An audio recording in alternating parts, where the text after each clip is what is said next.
Jeremiah 13:23.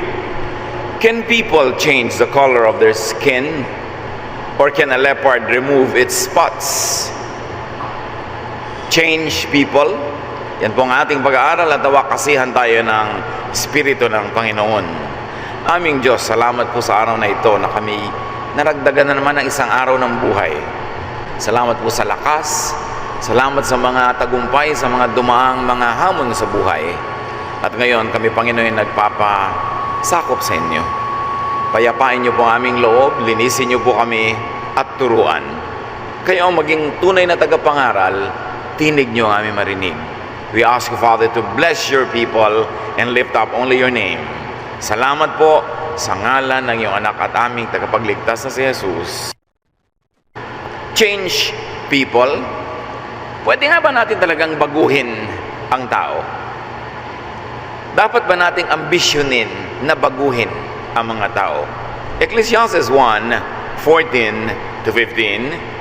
I have seen it all, sabi ni Solomon, and everything is just as senseless as chasing the wind. If something is crooked, it can't be made straight. If something isn't there, it can't be counted. Ang napakatalinong sa Solomon ang nagsabi na nakita ko na ang lahat. Nasuri ko na ang lahat at napakarami nating ginagawa, wala namang hinahantong ang mainam. Ang anumang liko ay hindi na itutuwid at yung wala doon hindi pwedeng asahan. It is unwise, useless to straighten what is crooked, to count what is not there, to change what cannot be changed.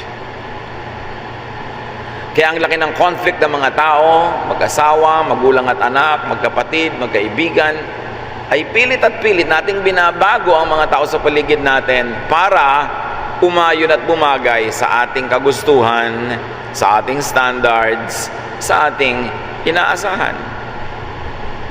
Mas madali pa kung minsan na baguhin na lang ang ating expectation kaysa baguhin natin yung tao. Baguhin na lang natin ang ating definition kung ano ang dapat. Mas madali pa yon na magbago ka ng iniisip kaysa pilitin mong magbago ang mga tao para mag-swak sila sa iniisip natin. Proverbs 9:7, if you correct conceited people, you will only be insulted.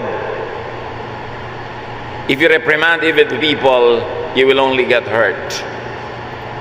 Wala daw na papala yung pinipilit itama yung mga sa palagay nila yung mga mali at masasamang tao dahil masasaktan ka lang, mabibigo ka lang, at baka gantihan ka pa. It is a waste of time and energy to refuse, to reject what could only be and what should only be accepted. Maraming stress sa buhay kasi pinipilit nating tanggihan yung mga bagay na wala naman tayong choice at dapat na lang nating tanggapin. Malaki ang ating pakikipag-contest sa mga lakas, mga puwersa na hindi naman natin kaya. Dahil pinipilit nating tanggihan ang dapat tanggapin, baguhin ang dapat ay tanggapin, kaya walang katapusang conflict. Jeremiah 13:23, can people change the color of their skin, or can a leopard remove its spots? Nung panahon na ito inisip, inusal at isinulat, imposible pa talagang palitan mo ang kulay ng iyong balat. So the obvious answer at the time when it was written was no. Pwede bang tanggalin ng leopard ang kanyang mga disenyo sa kanyang balat? Hindi rin. People and animals cannot change their inborn nature. At matatahimik tayo sa buhay kung tatanggapin natin na ang tao talaga, maging hayop man, maging halaman man, ay may likas na kakanyahan, kasarinlan, identity, ugali. Na yun ay kakambal na niya nung ipinanganak siya, at ano man ang pagpipilit mong yun ay ibahin, ay mabibigo ka lang. It is unwise and useless to reject, to change what cannot be changed in people's created, therefore preordained personality. Wala namang taong lumikha sa kanyang sarili. Maski nga magulang, ina't ama, hindi naman nila nililikha yung nagiging anak nila eh. Nasa pagpapasya ba ng lalaki at babae na mag-asawa na ang kanilang magiging anak ay ganito ang height, ganito ang texture ng buhok, ganito ang magiging talino, ganito ang magiging strength? Wala yon. Wala sila kamalay-malay sa nangyayari kung sino at anong kanilang magiging anak. At sila man ay wala kamalay-malay kung sino sila at bakit sila naging ganon. Kasi Diyos ang lumilikha sa atin. We are only participants in the reproductive process. But we do not create. Only God creates. Kaya sabi sa Psalm 139:13, "You are the one," meaning nobody else, "who put me together inside my mother's body." Kayo, O Diyos, ang bumuo sa akin sa sinapupunan ng aking ina. You, God, not someone else, are my designer, creator, maker. Therefore, what I am at birth is your idea. It is your will. It is not my idea. It is not the idea of my mother or father. It is your idea. Not even the idea of my grandmother, who also had no hand in the shaping of her personality. Jeremiah 1:4, sabi ng Diyos, "Before I formed you in the womb, I knew you." Bago pa kita binuo sa sinapupunan, kilala na kita. Alam ko na kung ano ang ginagawa ko at alam ko na kung ano ang magiging ikaw dahil ako ang bumuo sa iyo. Psalm 139:15-16. "Nothing about me is hidden from you, O God. I was secretly woven together deep in the earth below." Ibig sabihin sa womb. "But with your own eyes, O God, you saw my body being formed. Even before I was born, you had written in your book everything I would do." Malalim ang pagkaunawa ng umawit sa papel ng Diyos sa ating pagkatao, sa ating personalidad, sa ating likas na mga ugali. Sabi niya, wala namang nalihim sa inyo tungkol sa akin. Nung hindi pa alam ng lahat, sikreto pa na ako'y nabubuo. Hindi pa nakikita ng ultrasound na ako'y nabubuo. Kita na ng inyong mata na ako'y nabubuo. Bago pa ako'y silang, isinulat nyo na at itinakda ang lahat ng aking gagawin. Hindi naman ibig sabihin na itinakda ng Diyos na itong iinumin mo ganon, 2 tasang kape ngayong umagang ito, ganito karaming asukal. Ang ibig sabihin lang ay, alam nyo ang general direction ng aking buhay dahil kayo ang lumikha ng aking personalidad. Dahil nilikha nyo ako na mahilig sa math, therefore alam nyo na hindi ako mapupunta sa mga kurso at sa mga hanap buhay na walang kinalaman doon sa galing ko. Dahil nilikha nyo ako maibigin, therefore alam nyo na ako'y magiging palaibig. Dahil nilikha nyo ako na mapagsinop, alam nyo ang gagawin ko pagka ako'y may pera, alam nyo ang gagawin ko pagka ako'y nagkaroon ng pagkakataon dahil kayo ang lumikha sa akin. Hindi ko naman nilikha ang sarili ko.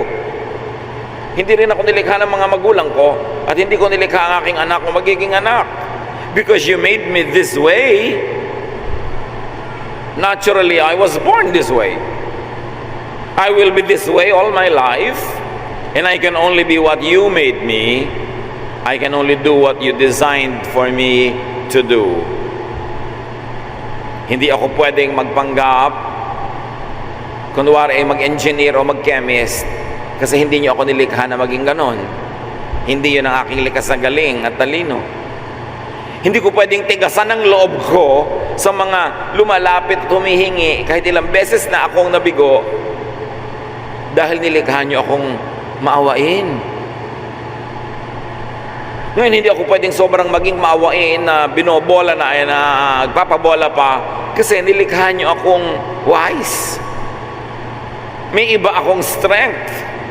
May iba akong weakness sa tingin ng tao.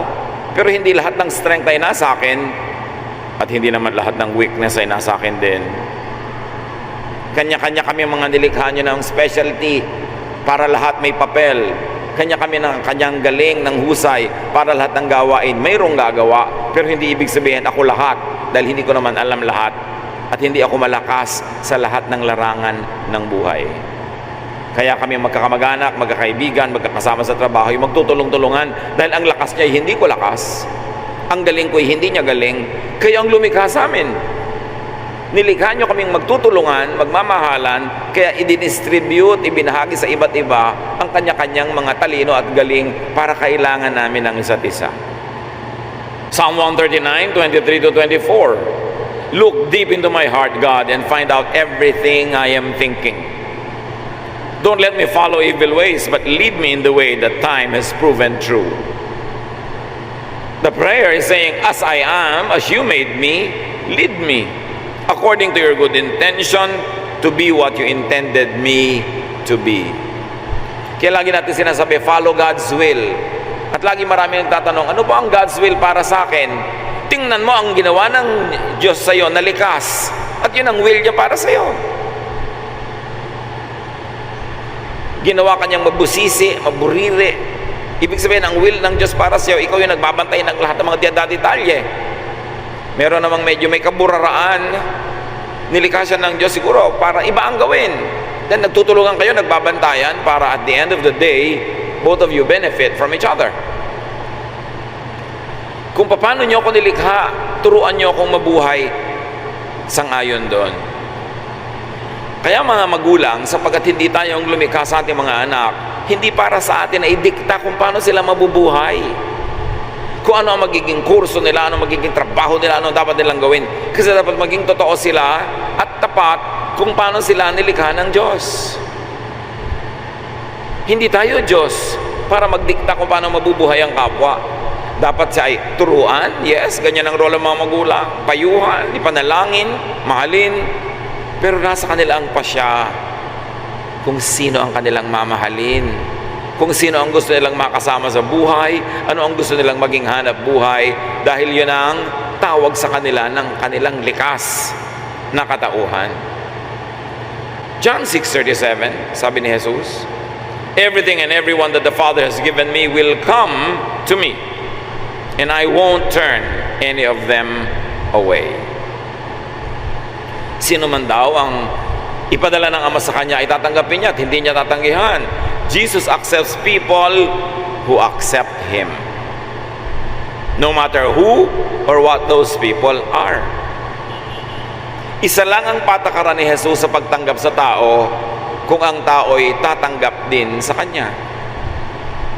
Hindi niya ginagawang patakaran, ano ba ang personalidad mo, ano ba ang gender mo, ano ba ang edad mo, ano ba ang race o kulay ng iyong balat.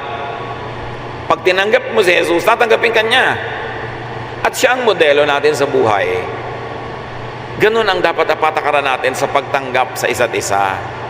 Tatanggapin kita kung paano ka tinatanggap ng Diyos, kung paano ka nilikha ng Diyos. Hindi tatanggapin kita kung masusundan mo ang mga panukat ko, mga standard ko, requirements ko. Kasi kung gagawin ng Diyos sa atin yun na tatanggapin niya tayo ayon sa kanyang panukat, standards at requirements, edi wala sa ating natanggap ni isa man. At kung tayo umaasa lang natanggapin ng Diyos, sino tayo para tumanggi at magtatwa sa kapwa? Sabi ni Jesus sa Matthew 11:28-30, come to me all of you who are weary and carrying heavy burdens, and I will give you rest.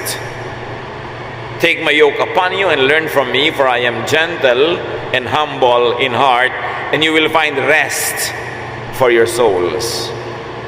For my yoke is easy and my burden is light. One of the greatest statements of Jesus that I really love is that His main ministry is to give people rest. Gusto niya ang tao mapahinga. At yung pahinga na ipinagkakaloob ni Jesus ay nakasalalay sa kanyang walang patakarang pagtanggap sa tao. Paano ka mapapahinga kung hindi ka katanggap-tanggap? Paano ka mapapahinga kung lagi kang kulang? Paano ka mapapahinga kung lagi kang pinipilit ibahin? Labag sa kung ano ang tunay tungkol sa iyo. Napapahinga ka lang, napapanatag kung ikay tinatanggap.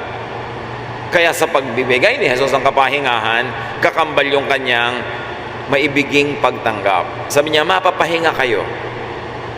Dahil ano ba ang sobrang pumapagod sa tao? Yung pag-abot sa standards ng religion, sa standards ng requirement ng mga taong gusto niyang tumanggap sa kanya, Kaya marami mga tao are forced to stand taller than what they really are, to wear masks, to pretend, to live in lies, because their truth will not be acceptable. So to give people rest, you should take them for what they are, and you love them as God loves them through Jesus. Luke 6:42, how can you say, my friend, let me take the speck out of your eye, when you don't see the log in your own eye? You show-offs. First, get the log out of your own eye, then you can see how to take the speck out of your friend's eye. Paano mo daw aalisan ang tao ng puwing kung ikaw man ay may malaking puwing na nakabara sa iyong mata, hindi ka makakita ng malinaw? Paano iibigin mo at re-require mo na ang tao ay mag-iba kung ikaw mismo ay marami ring dapat ding ibahin? Paano mo tataasan ang standard sa mga tao na yung taas ng standard na yun ay ni ikaw ay di mo kayang abutin? The application is simple. Do not reject people for what you consider a speck in their eyes. Do not reject people for what you consider a defect in their personality.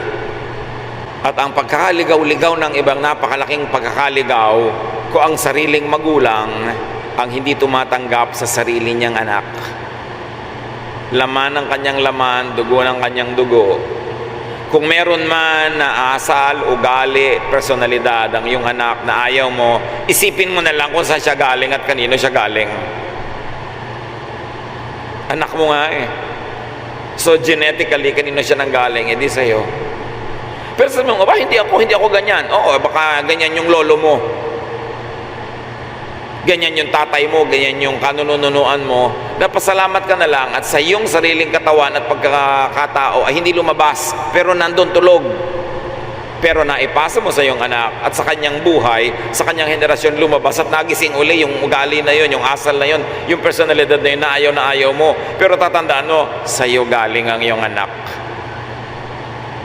Hindi siya galing sa puno ng saging, hindi siya galing sa bukayo, hindi siya galing sa butete, galing sa sayo. So to reject your own child is to reject yourself and your own ancestry. A little knowledge of genetics will tell us that all personalities of a human being ay nasa kanyang genes, pero hindi lahat yon ay nabubuhay. May ninuno siyang maputi, may ninuno siyang brown, may ninuno siyang maitim. Hindi mo alam kung alin sa mga kulay na yon o alin sa kombinasyon na ang lalabas sa kanya. Pero hindi pwedeng manggaling yun sa hangin, galing din yun sa inyong mga ninuno.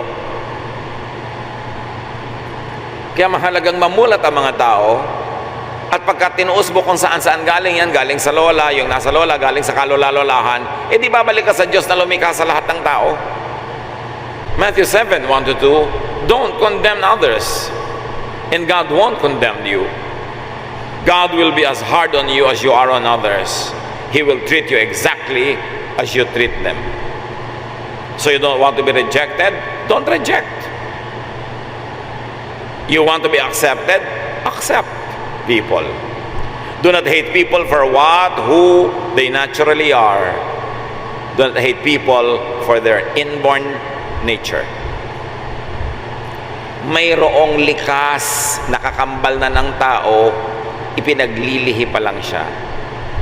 Meron namang mga mangilang-ilang mga asal, ugali na napulot lang, natutunan lang, yun ang pwedeng baguhin. What is learned can be unlearned. What is programmed can be deprogrammed and then reprogrammed. Pero dapat, meron tayong pagbubulay-bulay kung ano ba ang asal, ano ba ang kilos, ano ba ang ugali, ano ba ang personalidad ng taong ito na napulot lang niya sa isang kanto, therefore pwede ko siyang yugyugin para malaglag uli at mawala sa kanya. Pero alin dyan yung kasama na niya nung pinaglilihi pa lang siya, kahit ko siya pabale-balentongin, tadtarin, hindi yun matatanggal. At matatahimik ang ating buhay pag napag-aralan natin at nasuri, alin ba talaga ang pwedeng improvein? Di improvein. Alin ang pwedeng baguhin? Hindi baguhin. Pero yung likas, mabibigo ka lang. Masasaktan ka lang at makakasakit ka. Pagpapalitan at babaguhin mo ang likas. Meron pa mga magulang takang-taka doon sa mga anak pagtanda, ay ganun pala siya, ay ganito pala yung anak ko. Hindi mo siya tiningnan nung bata pa siya. Nakahiga pa lang sa kuna, ang bata, marami ka nang makikita tungkol sa kanyang personalidad. Maliit pa lang na bata, nakikihalubilo sa kapwa bata, malalaman mo na, mapagbigay ba ito? Maramot ba ito? Siya ba ay iyakin? Siya ba ay lumalungkutin? Masayahin? Alam mo na. Tapos may mga nanay at tatay na na-surprise pa. Nung meron silang na-discover sa anak nila, nung 30 anyos na, nagbulag-bulagan ka buong buhay para hindi mo malaman yon. O hindi mo inalagaan, hindi mo nakita. Mayroong likas, useless, na piliting ibahin. Meron naman na acquired lang, learned lang, it can be unlearned and reprogrammed. Alamin ang pagkakaiba ng mga yon. 1 Peter 3:7, if you're a husband, you should be thoughtful of your wife. Treat her with honor because she isn't as strong as you are and she shares with you all the gift of life. So, sa mag-asawa lang, iisa na kayo, iisang laman, iisang dugo sa tingin ng Diyos. Magkaiba pa rin talaga. Kaya ang itinuturo, huwag mong hanapin sa asawa mo yung strength mo. Hindi ka takot sa ipis, takot siya, huwag mo siyang palitan. Huwag mong ibahin, huwag mong ipilit na huwag kang matakot sa ipis. Takot nga, ano magagawa mo? Kahit ihulog mo yan sa bintana, takot pa rin yan. Ba't di mo nalang tanggapin? Ubusin mo ang ipis sa bahay nyo para huwag siya matakot. Accept people for and with their natural personalities. Hindi ka matatakotin, aasahan mo ang tao, hindi rin matatakotin. Hindi ka sentimental, pipilitin mo sa asawa mo, huwag siyang maging sentimental. Kung sentimental talaga siya, may dumadaan lang na lamok, napapaiyak yan. Huwag mong alisin sa kanya yung likas. Romans 4:1-4, welcome all the Lord's followers, even those whose faith is weak. Don't criticize them for having beliefs that are different from yours. Even in religious terms, we are taught to accept one another kahit yung may ibang pananalig, yung may ibang conviction, yung may ibang itinuturing na mas mahalaga kaysa sa ibang mga teaching. We are taught to accept such people. Hindi naman lahat ng tao sabay-sabay mag-grow. Hindi lahat ng tao pare-pareho ng korte ng isip. At hindi lahat ng tao sabay-sabay na nakakaunawa ng mga bagay na dapat unawain. Kanya-kanyang oras, kanya-kanyang panahon, at kanya-kanyang perception. Ang sabi, tanggapin nyo ang mga kapatid kahit hindi lagi kayong agree sa doktrina. Hindi siya agree sa doktrina mo ay demonyo na siya at ikaw ang santo. Hindi siya agree sa iyong paniniwala ay masama at mali na siya. Baka hindi pa lang nagagagap na unawa ng isip niya ngayon. O baka naman, ikaw ang mali. Naisip mo na ba yun? O baka ikaw ang mali at siya yung tama? O lagi na lang pag may iba ang iniisip ay siya ang mali at ikaw ang tama automatically. Kaya magulo ang buhay. After all, sabi ng Romans, God welcomes everyone. What right do you have to criticize someone else's servants? Lahat daw tayo servant ng Diyos, hindi man naman servant ng iyong kapatid. Only their Lord can decide if they are doing right, and the Lord will make sure that they do right. Sabi niya, alam mo, tinatanggap kayo lahat ng Diyos. Bakit hindi nyo tanggapin ang isa't isa? Dahil magkakaiba kayo ng paniniwala. Naniniwala ka na ang baptism dapat ay immersion, siya ay sprinkling, yung isa ay pouring. Sabi, tinatanggap kayo lahat ng Diyos. Ba't hindi nyo tanggapin ang isa't isa? Ano kakala nyo? Kayo na lang ang tama. Bakit? Servant mo ba yung kapatid mo? Hindi. Kaninong servant siya? Servant siya ng Diyos. Ang Diyos ang kanyang amo. Ang Diyos ang kanyang master. Sabi niya ganun, yung master ang magtutuwid sa kanyang servant pag mali. Hindi ikaw. Hindi mo naman siya servant eh. Magkakaiba lang kayo ngayon ng consciousness. Magkakaiba ng point of view. Hindi ibig sabihin na dapat mo siyang baguhin o dapat kanyang baguhin. Iba-iba tayo ng speed, direction, and breadth, and width, and length ng pag-aaral at pagkaunawa sa Panginoon. Sabi ko doon, magtanggapan kayo sa isa't isa at huwag niyong baguhin ang isa't isa. Dahil kung merong dapat magbago sa sino man, ang kanyang master ang magbabago sa kanya at ang Diyos ang master. Kung mali siya, bahala siya sa Diyos. Diyos ang magtutuwid sa kanya, hindi kailangan ikaw.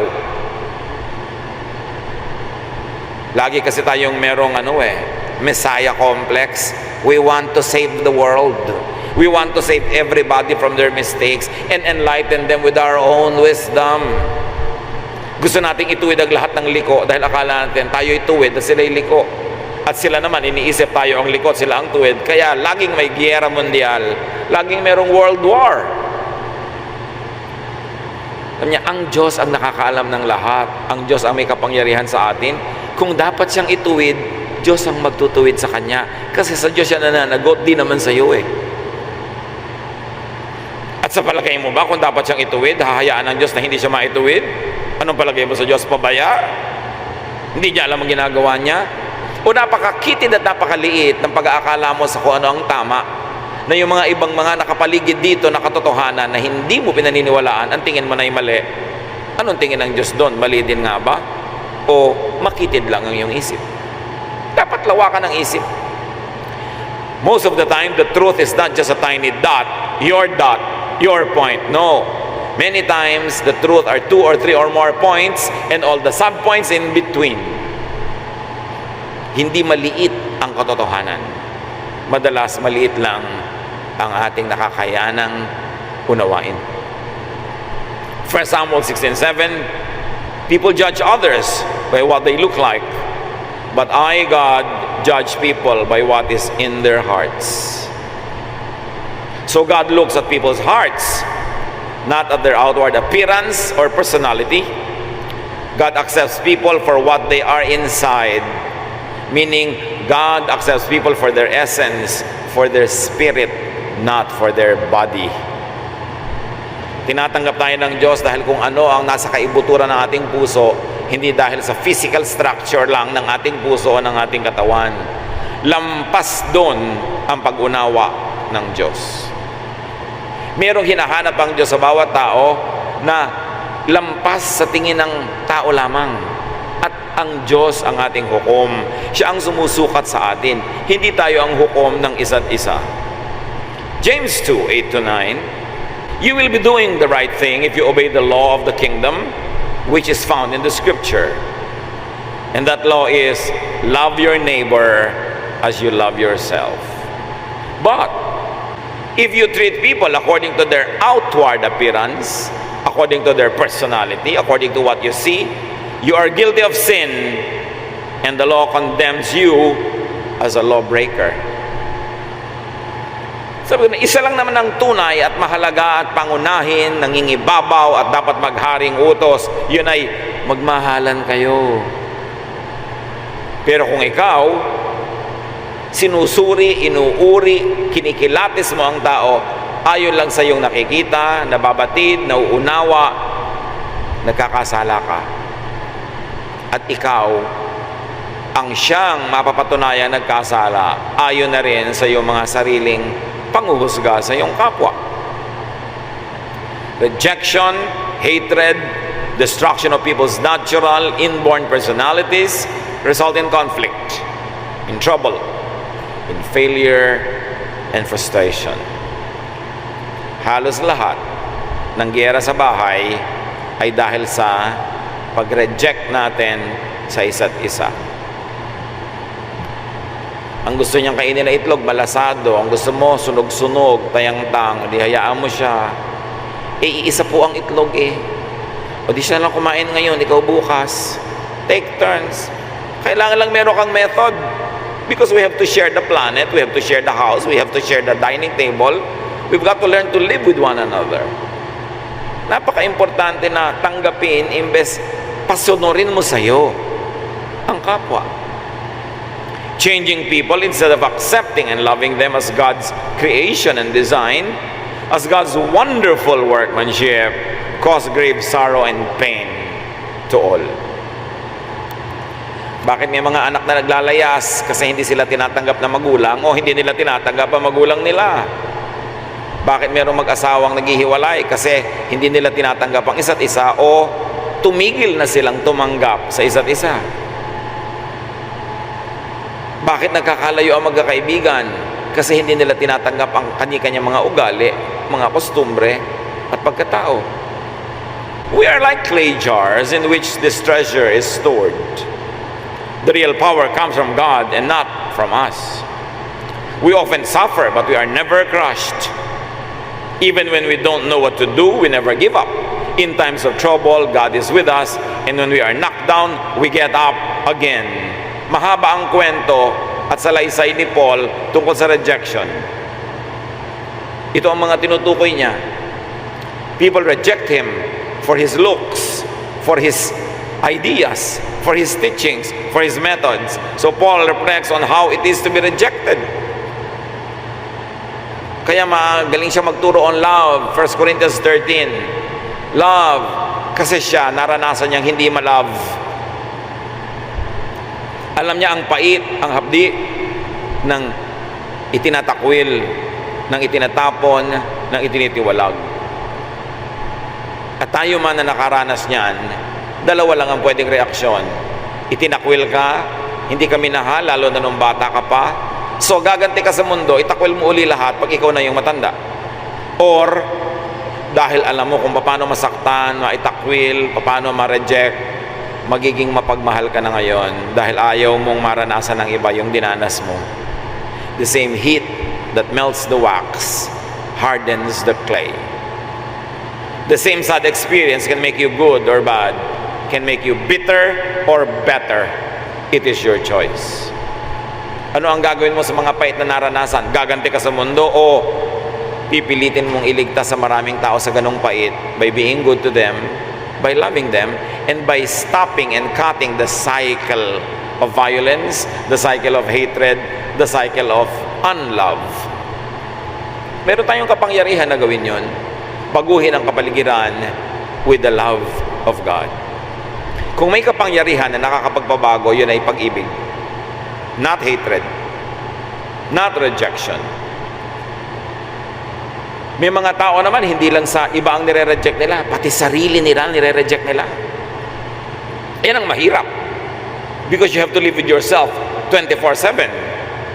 Pag ikaw na mismo ang hindi tatanggap sa iyong sarili, sa iyong pagkatao, sa kung ano ka talaga, isang kapasusuling Isaiah 45:9-11, the Lord said, "You have no right to argue with your Creator. You are merely a clay pot shaped by a potter. The clay doesn't ask, 'Why did you make me this way? Where are the handles?' Children don't have the right to demand of their parents, 'What have you done to make us what we are?' I am the Lord, the Creator. Do you dare question me about what I have done?"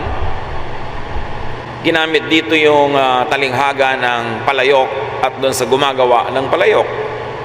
At ang Diyos ang gumagawa ng palayok at tayo mga tao ay palayok lamang. Alam niyo yung palayok, habang malambot pa yung puti, kahit anong gawin doon ng mamamalayok, gano'n na magiging korte niya. At sabi niya, kayong mga tao, nilikha ko lang kayo, wala kayong karapatan, tulad ng ang palayok ay walang karapatan na tanungin yung gumawa na, ba't mo ako ginawang ganito? Ba't wala akong tangkay? Ba't ganito korte ko? Akong gumawa sa inyo, ako ang Diyos, huwag kayong makipagtunggali sa akin. Tulad ng mga anak, wala silang karapatan na sabihin sa mga magulang nila, bakit kulot ang buhok ko? Ang laki-laki tuloy na nagagastos ko kare-reband. Ba't hindi ako matangkad? Hindi tuloy ako makasali sa Miss Philippines. Bakit ako ganito? Bakit ako ganon? Sasabihin naman ng magulang nyo, bakit? Ako ba ganyan? Hindi ba ganyan din ako? Magkamukha nga tayo. Tinanong ko ba, lolo mo, bakit ako ganito? Walang karapatan ng anak na itanong sa magulang bakit siya ganon. Kasi yung magulang, hindi naman siya ang gumawa sa anak. Sabi niya, ako ang gumawa sa inyong lahat. Tanggapin niyo ang inyong mga sarili, tanggapin niyo ang inyong kapwa, o kung hindi, akong kalaban niyo, kasi ako ang creator. May reklamo ka? Anong laban mo? Marami mga anak, alam niyo, masama loob sa mga magulang. Bakit ako pinanganak na mahirap? Bakit kami ganito lang? Bakit di ako maputi? Abi sinisisi yung lola kung bakit siya pango. Pango din naman yung lola. Huwag tayong makipagtunggali kung anong likas. Kasi you will find yourself fighting God. May nililikha ba ang Diyos na mali? Kuminsan mali sa tingin natin. Sa mga panapanahon, lugar-lugar, maganda ang maputi. Pero sa mga bansa sa Africa, so yan, kadiri naman tong babaeng to, puti-puti. Sa kanila kasi maganda yung maitim eh. Kanya-kanya rin ang standard. Ano bang standard natin? Ano dapat ang lalaki? Ano dapat ang babae? Ano dapat ang ganito? Ano ang ganon? Usually, it is only shaped by our culture. It is shaped by our environment. And now, in these times, it is shaped by advertising. Yung kabobola sa atin, ang mga produkto ng pagpapatuwid ng buhok, you feel miserable tuloy pag kinky yung buhok mo. Mabuti nga pag kinky yung buhok mo, pag may pumasok na lamok, di na makakalipad uli. Wala na siyang magagambala. Pero ano ba ang standard? Inuuto tayo ng advertising kasi gusto nilang magtinda ng produkto nila.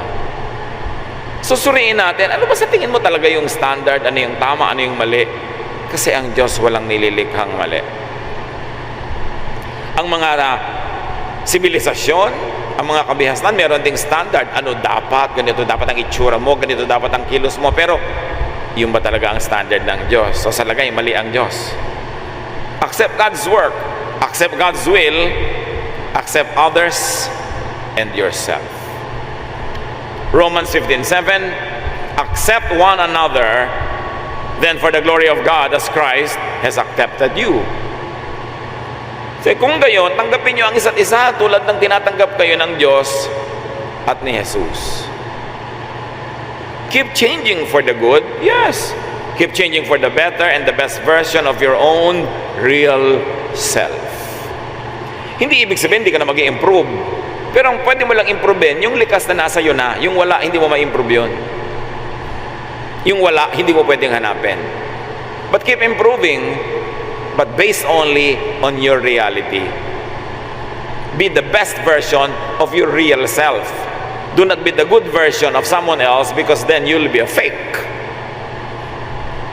Do not hurt others and yourself by insisting on becoming what you or what they were not designed nor created to be.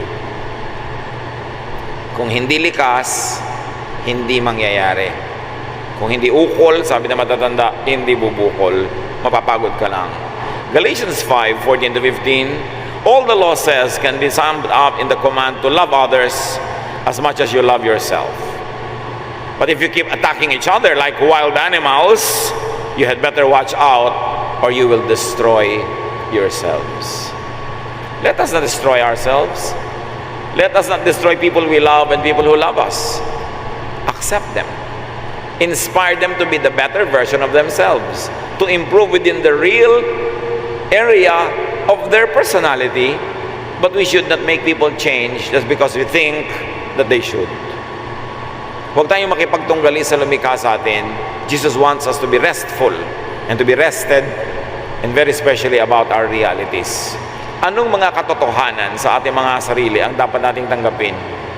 Anong mga katotohanan tungkol sa inyong anak, magulang, asawa, kapatid, kaibigan ang dapat nating tanggapin? Huwag tayong mag-away-away, pilit natin pinapalitan yon, samantalang mas madaling palitan ang ating attitude. Ama namin, turuan niyo po kami na baguhin ang pwede, improvein ang pwede, pero tanggapin yung talagang likas.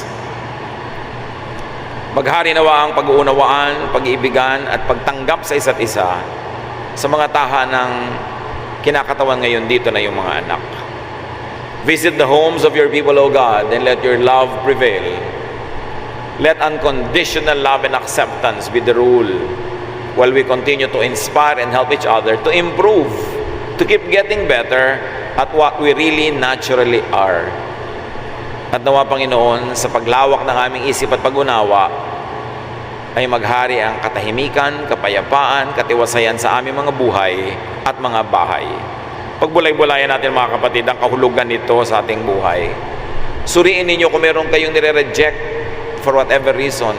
Bakit nire-reject? At humingi tayo sa Panginoon ng dagdag na karunungan at kapangyarihan na maging bukas ang puso, tumanggap, magmahal sa ating kapwa. Lord, as your people bow before you in silence, finish the message, please. Kayo magbigay sa amin ng mga napaka-personal na application na maiuwi, maipapamuhay hanggang kami makita nyo ng mukhaan. Lord, bless your people with wisdom and enlightenment. In the name of your Son, Jesus.